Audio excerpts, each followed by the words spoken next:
Another day, another vlog. Thank you Lord for this day. Hi there! Welcome back again to a day in my life. Alam nyo ba na ang ganda ng tulog ko ngayon? Nakatulog ako ng 36 hours.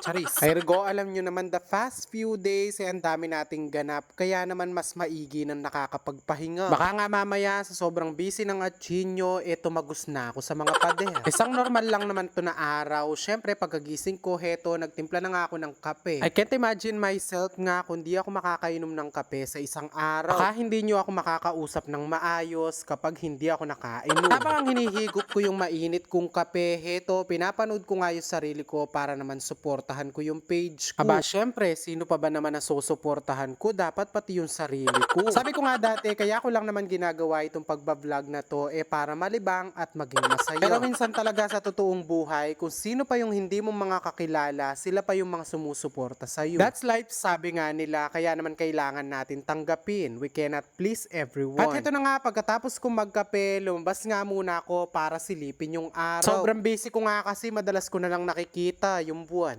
Charis. Sobrang ganda nga na sikat ng araw ngayon at isa lang sigurado ko hindi kami maglalaba. Dahil alam nyo naman kapag naglalaba kami, makulimlim. Binilad ko nga muna ng konti yung likod ko dito sa may araw para naman magkaroon ako ng vitamin A to Z.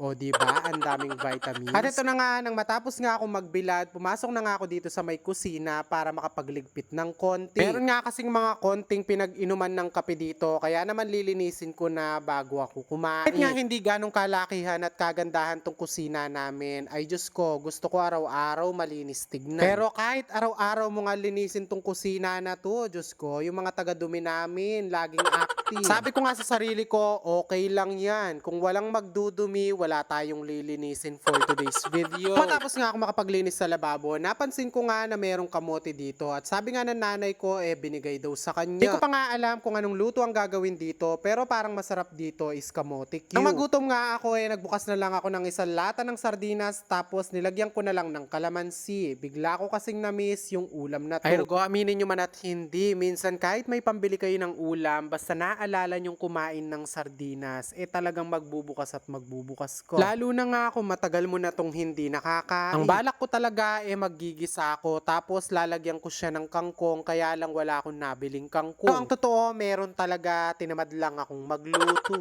Meron pa nga akong nakitang itlog na pula sa basket, kaya naman ayan, binalatan ko na din. O diba, kadami kong ulam for today's video. At fast forward nga nung merienda time, akala ko nagluto sila ng turon. Diyos ko, lumpiang togi pala, kaya pala may sausawan. Bili nga pala ng togi yung nanay ko, tapos kumuha nga pala siya ng kamote at binalatan, tapos sinama nga dito sa lumpiang togi na to. Masarap naman talaga yung lumpiang togi, lalo na kapag may halong kamote. Partneran mo pa ng masarap na sausawan na ubod ng dami ng sibuyas. Mas masarap nga sigurong i-partner to sa lugaw tokwat baboy o kaya sa goto tokwat baboy. Dahil nga nasarapan ako sa lumpiang toge, heto, nakadalawa ako. Diyos ko, makakapaghapunan pa kaya ako neto. Ang time nga na to, madali ko na nga tinapos itong merienda ko dahil nga may lakad pa ako for today's video. Meron nga kami nga ayusin dito sa may SSS, kaya naman heto, nagmadali na nga kami pumila tapos inaantay na nga lang tawagin yung number namin. Pero feeling ko nga bago matawag yung number namin senior citizen na kami.